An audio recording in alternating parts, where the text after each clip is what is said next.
Muy bien, Tomás, ya adelantamos el tema, ¿no? ¿Cómo influye lo económico en esta crisis alimentaria? Mira, tiene dos partes, digamos, ¿no? Como todo en economía, por suerte, es bastante complejo. Lo primero es que, como yo te decía, es una crisis de que la demanda, por suerte, está creciendo mucho de alimentos y la oferta no logra acompañarla.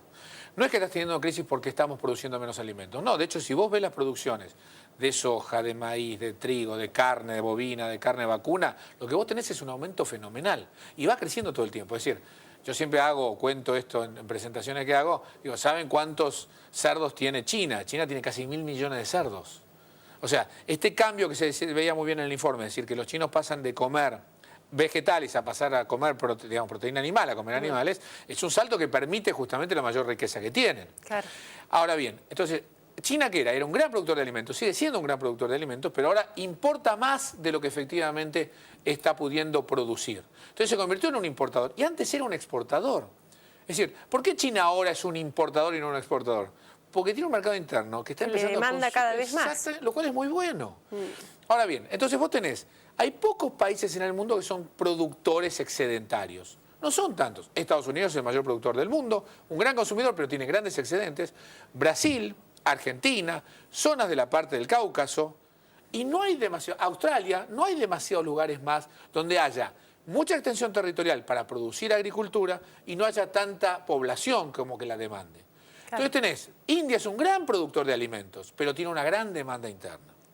¿Qué pasa? Hay países en los cuales no pueden producir alimentos. Muchos de los que vivimos, Siria, Egipto, que yo te doy un ejemplo de países que los argentinos casi no conocen, como Marruecos, por ejemplo. ¿Quién viajaría a Marruecos? ¿Por qué? Importan muchos alimentos, porque no pueden producirlos.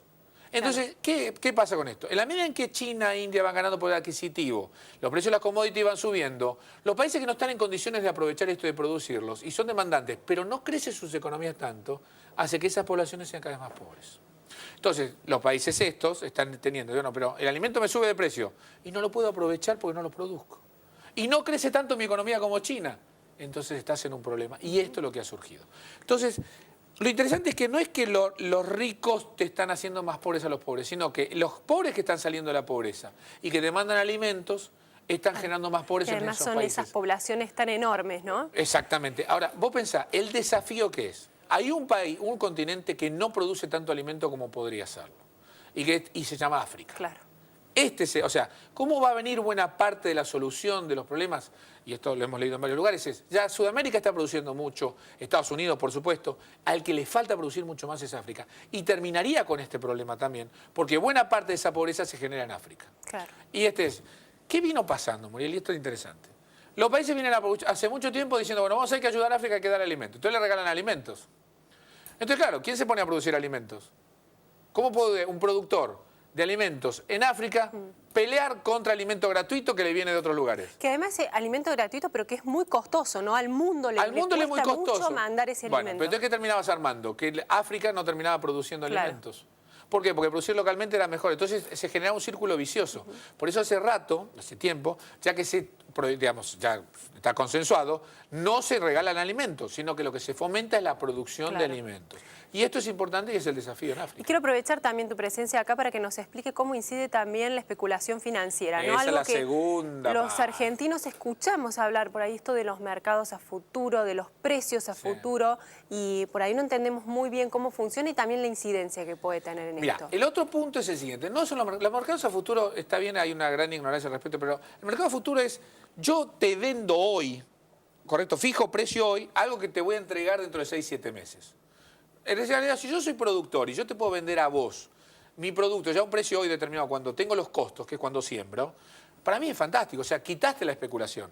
En realidad, el productor que especula es aquel que no compra un mercado de futuros. El especulador sería el que lo compra. O sea, el mercado de futuros realmente te da mucha más estabilidad en la producción. Esto es más largo de explicar, pero digo, no hay especulación ahí. El problema financiero de la burbuja, que muy bien habla en el informe, es que para salir de la crisis, Estados Unidos está emitiendo una cantidad de dólares fenomenales y ha debilitado el dólar y ha hecho que todos los precios de las commodities hayan volado para arriba. Y eso no es normal. Es decir, hay un componente financiero que tiene que ver con el origen de la crisis y cómo salió de la crisis Estados Unidos, que es emitiendo en dólares un montón. Entonces, el informe mostraba, el precio del maíz subió 78%, 81%, 79%, todos estos datos. Ahora, eso está medido en dólares. Si vos lo medís en reales, por ejemplo, La suba del maíz, que en vez de ser del 80, pasa a ser solo del 20. Claro. Si lo medís en yuanes, en vez de ser el 80 pasa a ser del 40. ¿Por qué? Porque el yuan también se revaluó frente al dólar, porque el real se revaluó frente al dólar. Entonces la burbuja es en dólares. Y va a dejar de serlo en la medida que la economía norteamericana empiece a recuperarse. Y va a haber una baja en esto. Pero la respuesta estructural no es solamente que hay una burbuja. El problema es, por suerte tenemos este problema, la demanda crece más rápido que la oferta. Y la solución pasa por ser mucho más eficiente tecnológicamente en la producción de alimentos y sobre todo en un continente, que es África. Cuando África empiece a producir los alimentos que está en condiciones de no solo consumir, sino también empezar a exportar, yo creo que este impacto sobre la pobreza general se va a disminuir.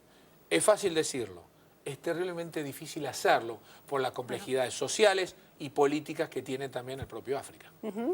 ¿Cuál es tu visión como economista? ¿Hay alguna posibilidad de proteger al pobre, de protegerle el precio de sus alimentos? ¿No? Es un tema que hemos tocado incluso otras veces cuando hablamos del agua, ¿no? Y discutíamos, ¿el agua tiene que verse como un commodity o no?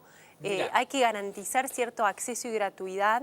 No, este es el punto. El tema, vos tenés que facilitar la accesibilidad. El tema de la gratuidad tiene que ver, bueno, cómo recibe el que produce.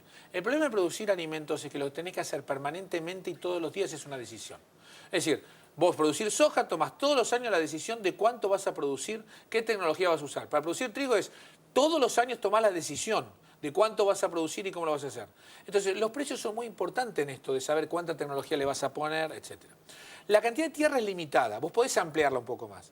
El resto es tecnología, es decir, que cada unidad de tierra me produzca cada vez más. Para eso tenés que poner cada vez más plata.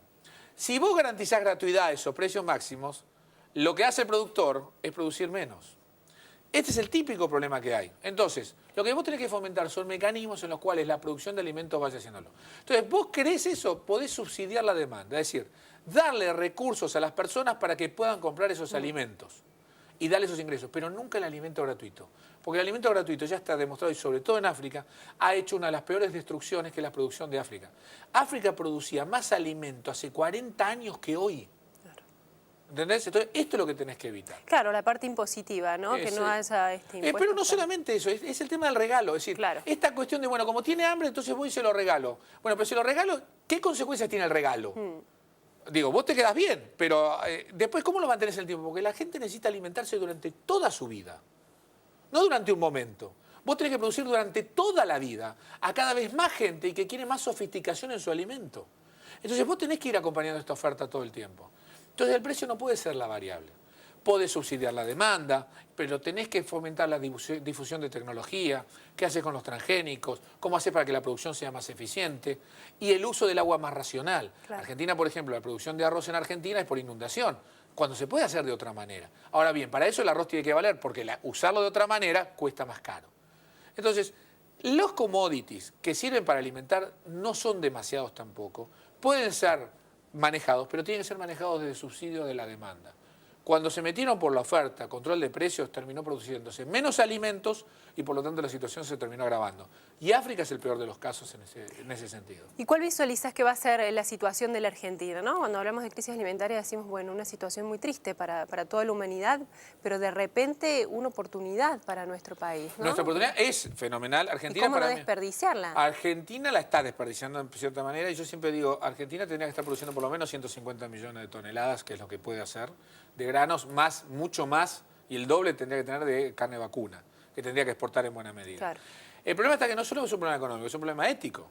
Digo, nosotros veíamos en los tapes, te están diciendo, es la responsabilidad de producir cada vez más alimentos. Y Argentina, claro, que lo puede hacer, no lo está haciendo. Y en buena medida porque prioriza su mercado interno y no el externo. Y lo cual termina quedándose sin vacas para el mercado interno y sin vacas para el mercado externo.